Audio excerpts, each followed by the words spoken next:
שכתוב לו שמונה זה לא שהוא צורך שמונה שהוא מייצר שמונה סליחה, לא שהוא מייצר שמונה הוא צורך שמונה שמונה מגדיר ואז אני רוצה לדעת איך להתאים ביניהם אתה לא יודע לנגן משהו אחר, רק זה? תשאיר שיר ברוסית, תשאיר משהו.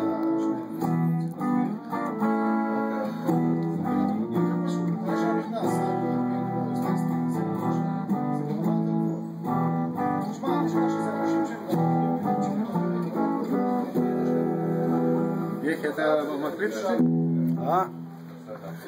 לוניה, תגיד משהו, לוניה. אנחנו מוצאים דיסק עכשיו. אתה רוצה שאני אשיר? כן, בטח. תשאיר אבא. כן. הייתי בגישים, הייתי יכול לצאת ב-15. זה 1,000 שקל.